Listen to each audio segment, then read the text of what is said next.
Thank you for sharing your experience. We'll get back to you soon. The call ended. The screen went black.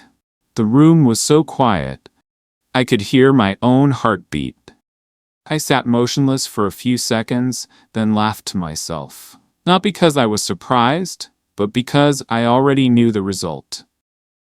I didn't fail that interview because I lacked skills. I failed because I couldn't express myself in English. If you've ever felt like that, you know what to say, but the words don't come out fast enough, this video is for you. Hi, my name is Lucas. I'm from Valencia, Spain. 5 months ago, my English looked like this. I understood most questions. I knew many words, but when it was time to speak, I froze. I translated everything in my head. I spoke slowly, and I felt nervous every time someone spoke fast. Today, I'm not here to say I'm perfect. I'm not here to say I sound like a native speaker. But today, I can speak confidently at work. I can join international meetings without panic. I can express my ideas without translating in my head. And I did this without expensive courses, without moving abroad, without wasting time on useless methods. What I'm going to share is my real system. You can adjust it to your life, your time, and your level. Maybe it can help you too. This isn't just my story. If you've ever felt stuck, insecure, or exhausted from studying, but still not being able to speak, then it's very possible. This is your story too. If that's you, comment me. I work in digital marketing. One day I had the opportunity to apply for a job at a European company with an international environment. It's not a Hollywood dream at all, just a bigger step in the right direction. The interview was online. 2 interviewers, friendly faces, clear questions. The first question was simple. Can you explain a campaign you're proud of? I knew the answer. I worked on that campaign. I had results. I had data. But my brain stopped. I said a few broken sentences. Wrong tense, wrong structure. My voice sounded smaller than I felt inside.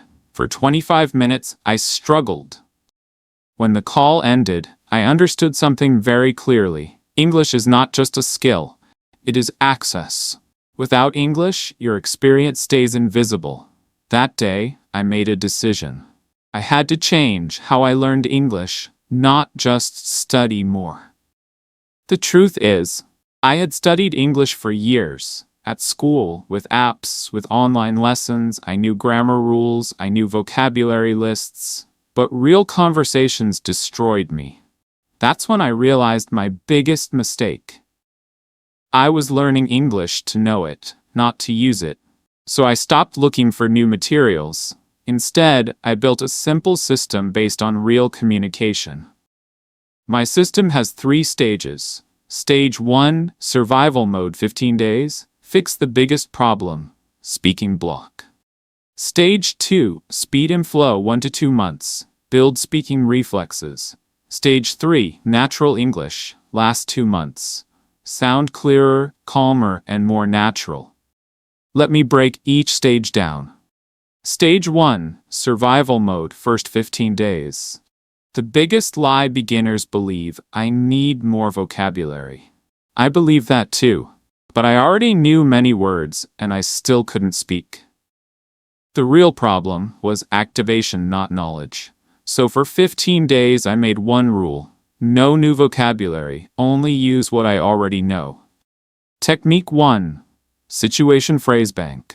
Instead of random sentences, I created phrases for real situations. For example, explaining your job, asking for clarification, giving updates, delaying a task. Simple phrases like, let me explain this briefly. I need a bit more time. What I mean is, every morning I read them out loud, not like a student, like a professional rehearsing. Technique 2. Self-narration. I started talking to myself in English. Quietly, simply, while working. I'm checking this report. This part is unclear. I'll fix it later. No pressure, no grammar obsession, just movement of the mouth. Technique 3. Acting imitation. Every day I picked 3 to 5 sentences from real videos, interviews, vlogs, podcasts. I didn't just repeat words, I copied speed, emotion, rhythm. After about 10 days, something changed. My mouth moved faster, my fear became smaller. Stage 2, speed and flow, 1 to 2 months. This is where real progress started. Technique 1. 3-second answer drill. I asked myself simple questions and answered immediately. No thinking, no translating. Examples. What did you work on today? What was difficult? What will you do tomorrow? The rule. Speak first, improve later. This suggests to your brain, English is safe. Technique 2. Follow along speaking. I listened to short audio clips, 1 to 2 minutes. Then I played them again and spoke at the same time as the speaker. I didn't stop, I didn't pause. This was hard, but powerful. It trained my listening, pronunciation, speed. Technique 3. Vocabulary through mini scenes. Instead of memorizing words, I created short scenes. Example words: deadline, update, delay, clarify. I imagined a meeting and spoke the whole scene. Words stayed longer because they had context. Technique 4. Thinking and writing in English.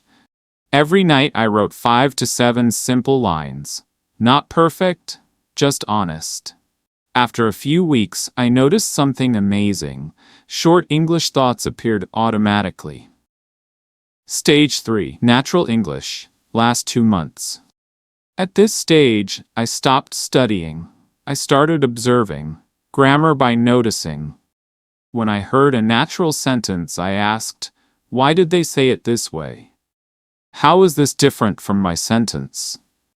I didn't memorize rules, I copied real structure. Preposition notebook, I wrote small patterns. In a meeting, on a call, at work, in the office. Only examples, no long explanations. Active movie practice, short clips, pause, repeat, match rhythm. Beating the fear of speaking, I prepared 10 common topics: work, plans, opinions. Then I joined speaking groups. Yes, I made mistakes. No one laughed. Confidence grows from experience, not perfection. One day, during a conversation, I noticed something. I wasn't translating anymore. I was listening to ideas, not words. That's when I knew I crossed the real barrier. Everyone's journey is different, but this system helped me. Speak with confidence, reduce fear, enjoy English as a tool, not an obsession. 7 key lessons. 1. Learn to use, not to impress. 2. Speed matters more than accuracy at first. 3. Small daily practice beats intensity. 4. Speak before you feel ready. 5. Listen actively. 6. Learn vocabulary and context. 7. Consistency beats perfection. If you're watching this, you're probably not bad at English. You're just using the wrong approach. You don't need perfect grammar. You need movement, repetition, and time. Start today. Stay consistent. If I could do this, you can too. Your English journey starts now, and subscribe to our channel to learn English for beginners easily.